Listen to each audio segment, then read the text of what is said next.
Hello everybody, this is Roy from New York Tea Society.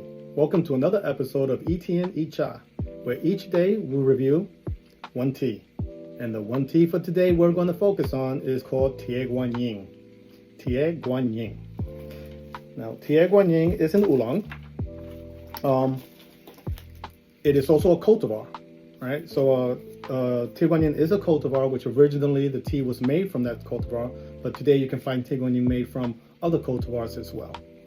But when we speak of Tieguanyin, we kind of are referring to a style, because you can also get Tieguanyin from Taiwan. But the main place where you get Tieguanyin from, and the birthplace of Tieguanyin, is Anxi in South Fujian province. So Tieguanyin usually comes in a cryovac pack, and it is cryovac at 8.3 grams. It's very easy. There's going to be a little slit here, and all you got to do is cut it across, and inside there's always going to be another little package. And this is Tieguanyin. Now, Tieguanyin, there are two main types, and we'll get into why there's two main types, but there is a modern style and there is a traditional style.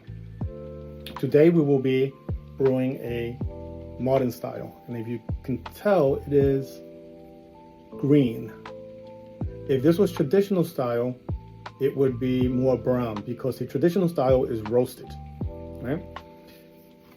The reason, so first let's tell you about it being an oolong. So Tieguanyin is one of the main categories of oolong.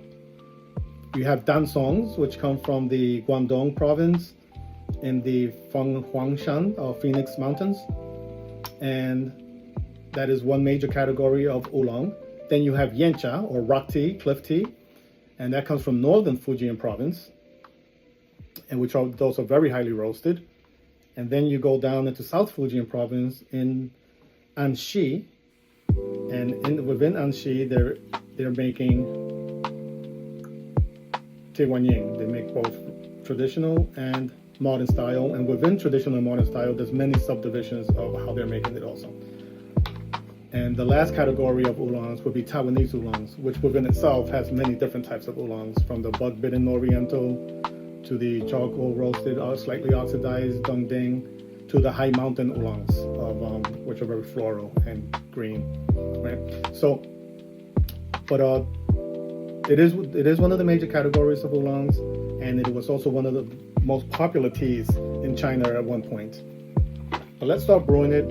As always, let's start brewing, and then we can continue to talk about it. Yes, I am going to be using a Gaiwan, and let's heat the Gaiwan up first so that we can get the aroma of it.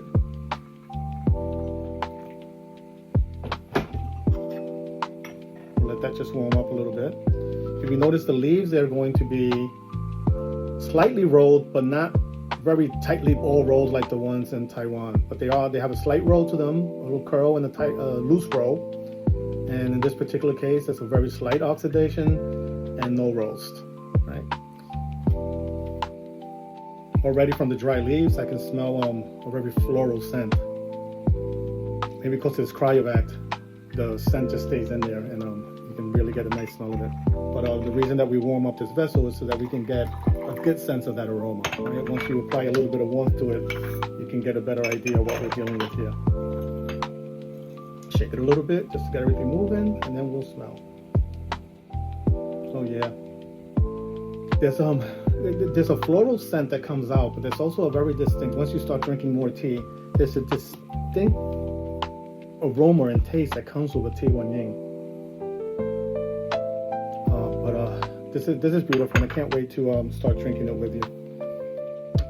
Let's just get this here, and let's brew it. Gonna get a few seconds just to unfurl, and like usual, there's no timer set. We will look at the color of the brew and see if it's starting to change in color a little bit, and then we'll look at the leaves to see if they're starting to unfurl in the water, and then finally we'll check the dome out for the aroma and see if the aroma has concentrated into a smell that I want to taste, and that's when I will brew it. And we're going to brew it into our Gongdao Bay, or fairness pitcher. Yes. I'll put it right here so you guys get a good view of what it'll look like. Oh, yeah, that's ready to brew. Okay.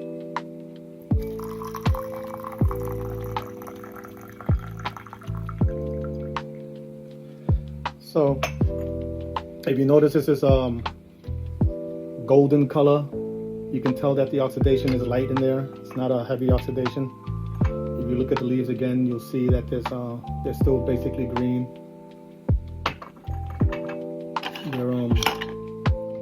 The aroma that's coming out and hitting my face right now, I wish you could share it with me because it is spectacular to say the least. But I am going to go ahead and taste it, and then we'll start talking a little bit about Tieguanyin.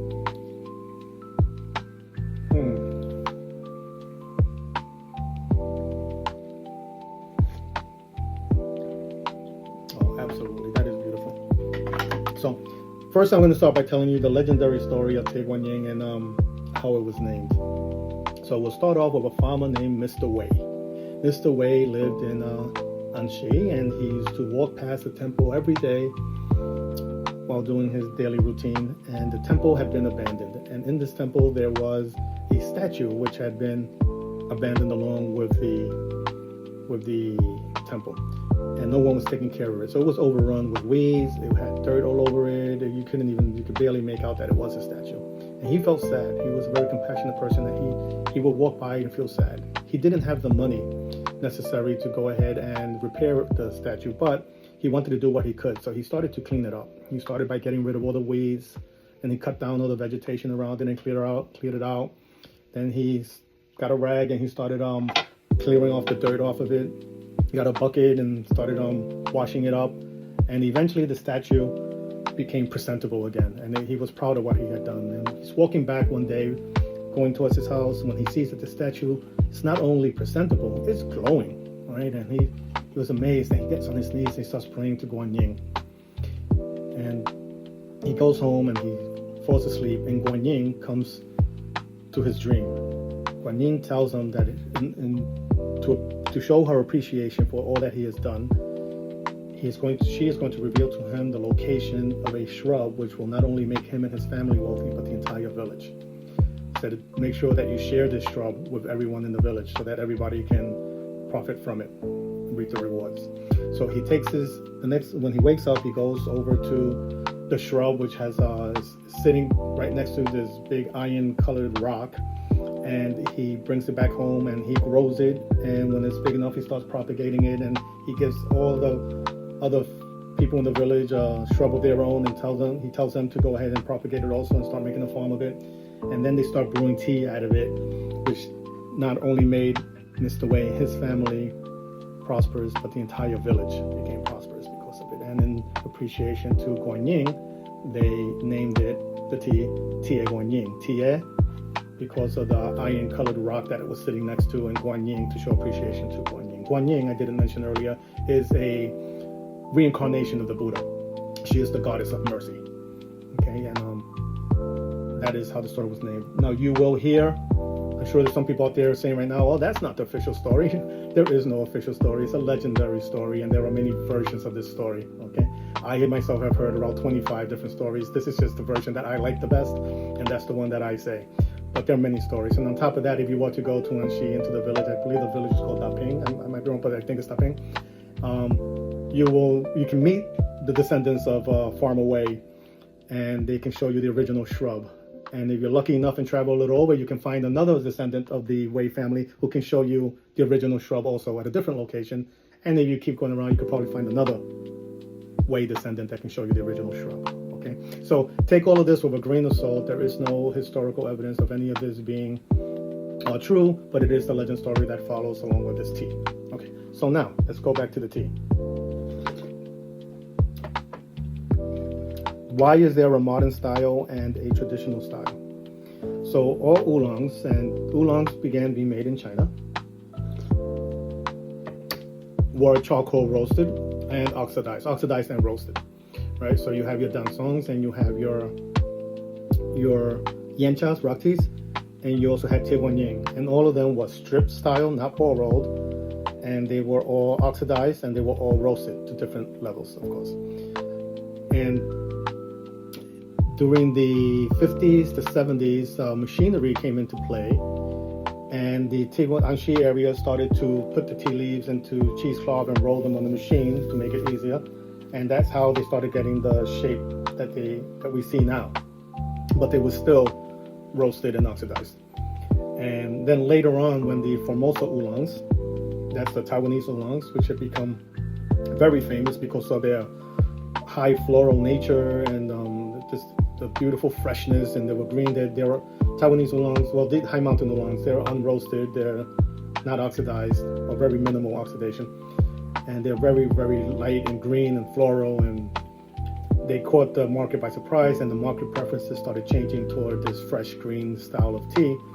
So Anxi decided to start doing a version of the Tieguanyin, which was also unoxidized and unroasted, which is the modern style Tieguanyin that we're drinking now.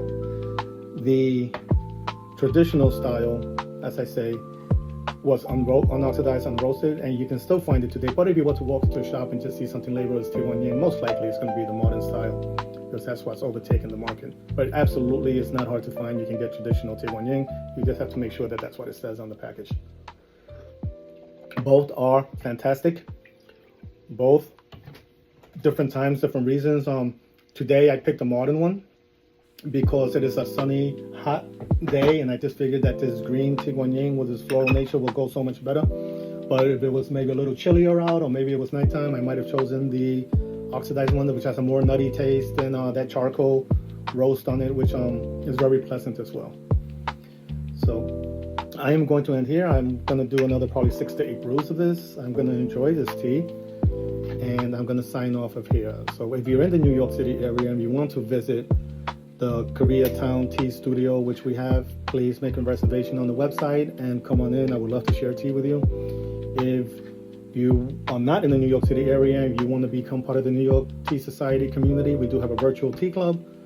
Go on the website, and also you can see it there. And if neither of those two versions work for you, and you just want to keep enjoying these little snippets of information on each tea, then I'll see you on our next episode of Yi Tian Yi Cha. But for today, I am going to sign off. Just let me finish brewing this so it doesn't oversteep and I can continue to enjoy it. Isn't that a beautiful color? Look at that. Till the next episode, this is Roy from New York Tea Society.